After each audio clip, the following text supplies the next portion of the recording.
If you could have a drink with anyone in the theater world, who would it be? I'm Anthony Caporale, and I'm running through my list.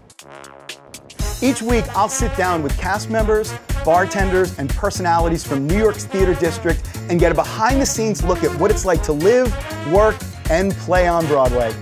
Come have a drink with us on Broadway Bartender. Welcome to Broadway Bartender. My name is Anthony Caporale. We are at New World Stages in the heart of Manhattan's theater district, home to my show, The Imbible, A Spirited History of Drinking. And this week, we're going to start out with one of my favorite classic drinks, a gimlet. So I'm going to go ahead and make two, one for me and one for my special guest. As usual, I'm going to start with a couple big scoops of ice in my tin. And I'm going to make a classic gimlet, so I'm going to use gin. And I will be using 2 ounces of gin per drink in the tin. And then I need something to sweeten that up, so I'm going to use some simple syrup. And I just want about a 1/4 ounce per drink of simple syrup. I like it to be a nice tart drink. And then, of course, lime juice. And as always on Broadway Bartender, only fresh citrus will do. So we're going to do the juice of 1 whole lime, which is a 1/2 lime per drink. And what I'm going to do with this second half, we call this the hull, is I'm actually going to drop it in the tin because there's all of these beautiful essential oils on the hull, and that's where most of the lime flavor is. And they are soluble in alcohol, which is in that tin. So I want that to really kick the lime flavor up. And then I'm going to go ahead and shake this up really, really well. And I want to chill this drink and dilute it. There's not a lot of mixer in this drink. The ice melt is really important as a mixer. And then I'm going to serve this over fresh ice, as we always do. And I will strain this over the fresh ice. And my garnish is really, really simple. Just a nice wedge of fresh lime. And this is going out to Sara Sheperd, who's currently appearing in Beautiful on Broadway. Welcome to Broadway Bartender, Sara. Thank you so much. This is your drink, I was told, yes? Yes. All right. It's refreshing and delicious. Cheers. I couldn't agree more. Let's see how we did here. Oh, yeah. You like that? That's the jam. No, I love it. Yeah. Great. So good. I love it when I can make a gimlet that a gimlet drinker appreciates. Oh, it's so good. Fantastic. The shake, it's all about that shake. It's all about the shake. It really is. And it's about, to me, it's about not being too sweet. Yeah, no, right? when you said tart, I was like, that's the way. That's it's what you gotta want. have that. Gotta yeah, let that lime. that juniper from the gin come out. Okay. So Anyway, good. so I want to talk to you about Beautiful. I mean, the show's a phenomenon, right? Yeah, it's doing really well. You could say that. It's doing really well. Yeah, it's a hit. And we're still doing great, and we're in our 4th year, so. That's unbelievable. It's unbelievable. Yeah, I mean, really. four years on Broadway today is just it's crazy. Is crazy. I pinch myself. It's yeah, awesome. really. So tell me about your role in the show. I understand you wear several different hats. I do. Okay. Yeah. So I'm a swing. Yeah. I cover 4 different tracks in the show. I cover Carole, I cover her mom, and I cover the 2 female ensemble tracks. And then I'm the dance captain. So wow. I put everybody into the show. Yeah. Okay, so many questions. Yeah. All right, so first of all, Carole, we're talking about Carole King. Yes. So tell us what is the show about for people who might not know what Beautiful is about. Yeah, so I'm gonna drink a little bit. Yeah, love it. Yeah, so the show is about Carole King. What's amazing is we get to see her from 16 until she moves to California and writes Tapestry. So what's really special, I think, is that it's not a normal jukebox musical in the sense that, oh, we just made up a story and put these awesome songs together. We actually get to see her story and her life and how sort of Tapestry came to be, which I think so many people are touched by that particular album. Okay, so for the Instagram generation out there, tell us about Tapestry. Yeah, well, I mean, Tapestry, oh God, if I get this wrong, I'm gonna feel horrible. I think it came out in 71 or 72. Yeah, and it was her first sort of solo album. And because before, she wrote for other people, which I didn't even know when I first started the show. She wrote for the Drifters and the Shirelles, and like she wrote the Locomotion and things like that, which I had no idea. Like crazy popular songs. Will You Still Love Me Tomorrow? So when Tapestry came about, she sort of decided that, you know, she wrote all of these songs and thought, you know, they don't really sound like, they don't sound like they're right for anybody else. And it's telling my story. And so she put them all together on an album that was hers. And it was the first time she was singing all of her own songs. And that's what made her as a performer as well as a songwriter. Yeah, absolutely. So and, she, from if I got my numbers correctly, it was something like 118 songs on the Billboard charts over her career. I have no doubt, yeah. I mean, by far the most successful female composer, songwriter of this part of the century. Yeah. And still, I mean, Tapestry, I mean, is still crazy high in terms of the amount of records it sold. Yeah, she's amazing. She's amazing. And she had a really special relationship with James Taylor, didn't she? She did. James Taylor was actually the person who sort of pushed her out in front of a crowd. She really didn't want to be a singer. And he was sort of a huge player in terms of getting her out and using her own voice to sing her stuff, which is awesome. Now, was gender a factor? Please, go ahead, that's why I made it for you. Was gender a factor in why she started out as a songwriter as opposed to a performer? I would think that wouldn't have necessarily been a handicap. Yeah, I don't think that was really it. I think when she met, so she met her writing partner, Gerry Goffin, when they were, God, 16 in Queens College. And I think she just wanted to be a songwriter. And he wrote the lyrics and she wrote the music. And then Will You Still Love Me Tomorrow was their first #1 hit, and she wrote that at 16, which is crazy. I mean, it's so crazy, that right? Amazes me. Yeah, I mean, it's unbelievable. And especially, which I mean, not to talk about Gerry Goffin a little bit. I mean, he wrote the lyric, which is such a feminine lyric, really, when you like listen to it. And he was, I think, maybe 18 at the time. So, I mean, it's just unbelievable what they were able to create at such a young age. So I don't really think so much it was a gender in terms of her performing or not. I just don't think she just had no desire to do that, I don't think, yet, you know, to use her own voice. I think she wanted to just be able to write the music for people. And then, as life sort of happened to her, that sort of evolved, yeah. So is this sort of transition in her life, this is the central sort of theme of Beautiful, is making that decision to become a performer? Absolutely, and how that sort of happened to her. Because her relationship with Gerry is pretty troubled, and she ends up leaving him, and I'm not giving anything away. I mean, it's like the life's already happened. Probably like right? Wikipedia, right? Okay, I'm not, no spoilers here. No spoilers, yeah, right. yeah. So, yeah, and so then when she moves to California with her family, she starts writing some more, and just sort of finds her own voice and sort of,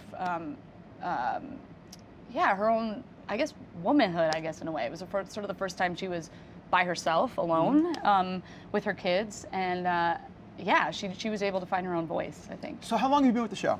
From the beginning. Seriously? Yeah. Oh my goodness. Yeah, so yeah, I've seen so many people come in and out, different Carols, different Gerrys. I mean, so it's very cool to see the dynamic change with who's playing it. Right, right.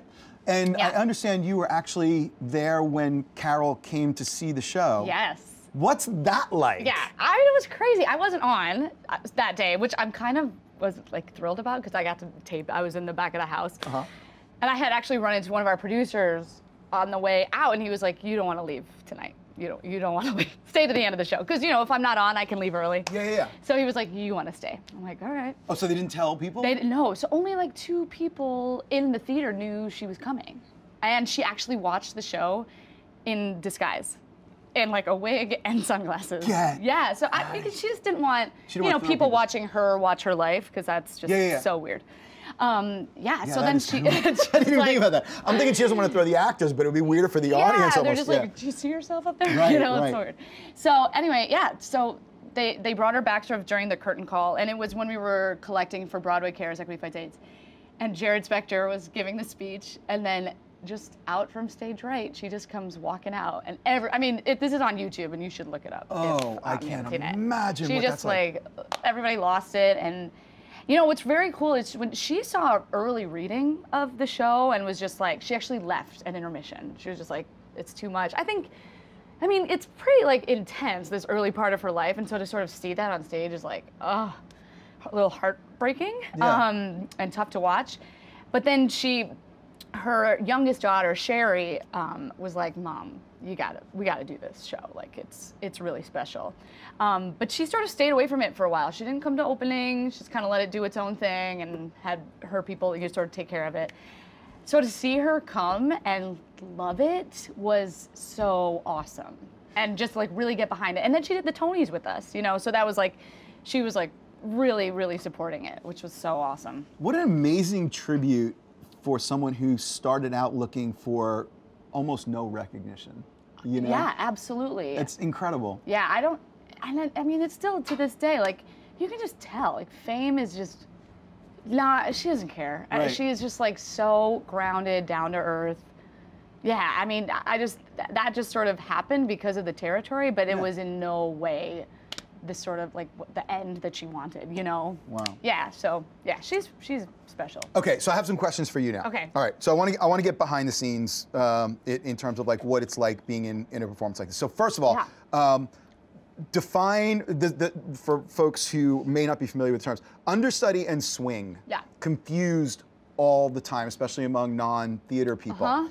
Explain. So, being a swing, I'm not on stage every night. But it is my job at any given point, during a show, before a show, to be able to go on and fill in for people who are not there. And multiple roles. Multiple roles, yeah, yeah. So you have to be able to literally walk on with how much notice? It's happened at 5 minutes to places. Seriously? Yeah. And boom, you have to have that role performance ready, Broadway level. Yeah, and to step into a show that is like a machine. You know what I mean? At this point, sure, like, it's not like 4 years. we're figuring it out. Yeah, it's just like, it's gonna go. They're gonna know if it doesn't match. And you better go. You better get on the train. Okay. Yeah, yeah. And then understudying, to understudy is to go on for a principal, I would say. But I mean, to be fair, I also understudy the ensemble tracks that I go on for as well. But I think swing, the term swing usually implies that you're not on stage every night and you're covering a lot of different tracks. roles, opposed to understudies are more like, if you're not there, I will do that one role type thing. Right. Yeah. Okay. Yeah. All right. So cool. Now I have to ask you, one of the roles that you understudy is Carole. Yeah. Now, Carole is a person who's still around. A real person. I'm fascinated by roles like this. How do you draw the line between having people view your performance as being good because it's imitative of her, and having it be good because it's in some way organic to you? I mean, that's got to be like a really fine line, right? Yeah, absolutely. But I think as soon as you sort of go down that like imitation route, it becomes false to you even, which then takes away from her, if that makes any sense. Yeah. So you're not trying. Your goal is not to do a Carole King imitation. That's not your goal, right? No. I think, especially in terms of the singing, you know, to be able to pick up nuances of her sort of her phrasing, sort of the feeling of what she exudes while singing is what's the most important versus trying to imitate her sound exactly. Because really, at the end of the day, you're the vessel. And if you're putting on this like crazy fake voice, it's just not going to feel authentic. And I think the core of Carole King is just authenticity. Like, she is just natural in who she is. And I think to be able to, you know, take, like I said before, just some phrasing that she does, some stylistically things that she uses, I think that in a way is sort of an homage to her without trying to be like, I sound exactly like Carole King. I like that. So it's more of your homage like to Carole. Yeah. Because I would imagine that there are members of the audience that want the songs to be recognizable to the recordings that they must know by heart. Absolutely. Right? And they'll get that. They will get that anyway. Versus being like, oh, she breathed here. Like, you know what I mean? Like that's not going to pull your ear so much. But the melody, you will recognize that. Right. I mean, even still, this is one of my favorite moments to talk about in the show. The first time she sits down to play Will You Still Love Me Tomorrow, she sits and plays a chord. And the first chord, she says, tonight you're mine. It's the first time she's hearing it for herself. And the entire audience just goes, ah. And like, so they're with you before they've even heard the rest of the melody. You know what I mean? Right. Because they're so iconic. Yeah. So you've seen how many different carols about go in, do you think? We actually just have a new one too. We had Jessie, and we had Shalina, and now Abby is in right now. And then there's been 3 of us 3 of us that have understudied it and have gone on. Yeah. So that's like 6 people that have done the role. it. Yeah. And so every one of them brings something recognizable and unique to the role. Yeah. I mean, that's amazing. Absolutely. And yet they're all still portraying the same character. And I think what's very cool, and it's a testament to her story and the show, but everybody who walks out at the end of the night, everybody's on their feet because they love her so much. Right. You know, and her music, and sort of what she overcame to be what she is. Wow. Yeah. Okay, Yeah. so last question before I'm going to ask you to make me a drink. Oh God. Okay. Dance captain, you literally put people in the show. One, what does that mean, and what's that like? That's got to be amazing amount of responsibility. Yeah, I mean, I love it, especially from being a swing in the original cast. There's kind of a lot of sitting around as they're figuring out the show, but I had to like also learn. I mean, I had to learn everything that was happening. So I felt like very much a part of it, even though I was sort of on the outside. Yeah, so I mean, I have to learn know all of the choreography, and then teach any new track that comes in. So but anytime a new person comes in the show, they're in your hands. Yeah. And you're responsible for getting them performance ready. Yep. So does the director come in at any point, or are they just right now? It's like Sarah's got it. Here and there, and we have what's amazing. Joyce Chittick is our associate choreographer, and she came in about a year into the run, a year and a half into the run, and she's awesome because now there's like 2 of us doing it, which is so helpful because it's just another body, and she's amazing and helps bring energy into the room. Yeah, but it's just us putting them in, and then we do a put in, and then they go in that night, and then it's like, good luck. That's it. Yeah, no, it's good. And then we watch and make sure it's good. Welcome to the run. Yeah. That is amazing. Yeah. So congratulations. I mean, what an incredible story. I mean, for Carole's story is incredible, but an incredible story for you also to be a part of something like this from the beginning for so long. I mean, you know, so many actors would be thrilled to have a run like this for 6 weeks. Oh my God. You know, would be incredible. It's amazing. So, I feel so lucky. So the only problem is now I want to see the show, but I want you to be in it. But the whole thing about your role is that you never know when you're going to be in it, right? That's okay. That's what email's for. I'll settle for you making me a drink. You want? Okay, cool. Yeah. All right, cool. So I actually made this drink up in my homage to Beautiful. It's called The Beautiful, and I'm going to keep the gin, if that's cool, because I assume you're a fan. I love it. So why don't you switch with me? Oh God. Okay. Come over on this side. Okay. So we have a mixing tin clean right there. Go ahead and fill it about halfway up with ice. There should be an ice scoop in there. Oh my God, I'm so nervous. I'm going to assume that the one with the lipstick is yours. Yeah, so I'm going to put that over there. Okay, great. Cool. Now, you have a bottle of Hendrick's gin over there. Yeah. I want you to turn it upside down and count to 4. Oh God, okay. All right, and that's going to be 2 ounces. Beautiful. 3, 4. Perfect. Now, in the speed rail down there, you have limoncello. Now, limoncello is an Italian liqueur, and it's made from the zest of fresh lemons in an alcohol base. Okay. Count to 4 again. Okay. And this is going to give it a beautiful lemon color. Yeah? Yeah? Okay. Okay, good. Now, we're going to use some fresh grapefruit juice, which is in, there you go. So you have a jigger. Okay. I want you to turn it over to the big side. Okay. Yeah, and I want you to fill that up twice and pour that in there. Okay. And that is freshly squeezed grapefruit juice. Lovely. Delish. And then, so now we got a lot of nice sweet things in there. I want a little bit of heat to balance it. So we have some fresh ginger. And just dump that in there. That's just thin slices of fresh ginger. Great. Okay? Take that glass and put it on the tin. Okay. Pull it to one side and then push it down so it just kind of twist it. You'll feel it lock. Yeah? I think I did it. Great. Yeah. One hand on top, one hand on the bottom. Good. Okay. And then shake. Fabulous. And this is where the bartenders earn their money. Right? Is in the shaking. Okay. Good? Yeah. Okay, go ahead and take that out. God, all right. Fabulous. Cool. And you have 2 martini glasses. You can put those right in front of you. And there should be a strainer right over there. Put that on top. Wait, I do that on this. Yeah, good, good, good, good, good. Look at you, already know exactly what you're doing. Yes. Just thanks my boyfriend. Go ahead and strain it. What's that? My boyfriend, he works at a bar, so I've seen him do this a few times. Good, good, good. Is that good? Yep. All right. Right over there. Oh God, I didn't do a balanced pour. That's okay. You know what a balanced pour is, though, right? Oh God, yeah. Okay, that's okay.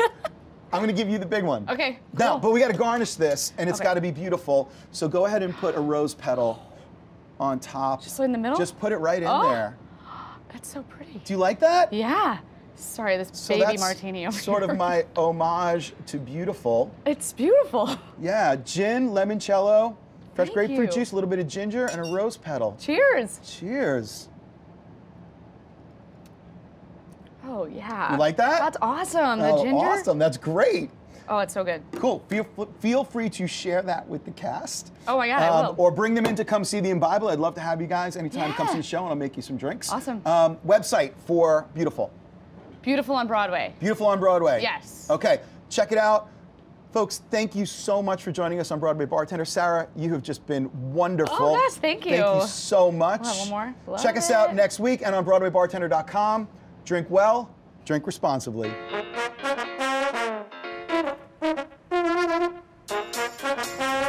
Great job. Clear? Yeah. Woohoo! You are fabulous. Oh, yay. Fantastic. I'm so glad. That was so fun. Thank Fantastic. you. You're You're welcome. amazing. Oh, good. I'm so glad. You That are was so so fun. Oh, stop it. I'm not even going to try it. Hey, thank you so much.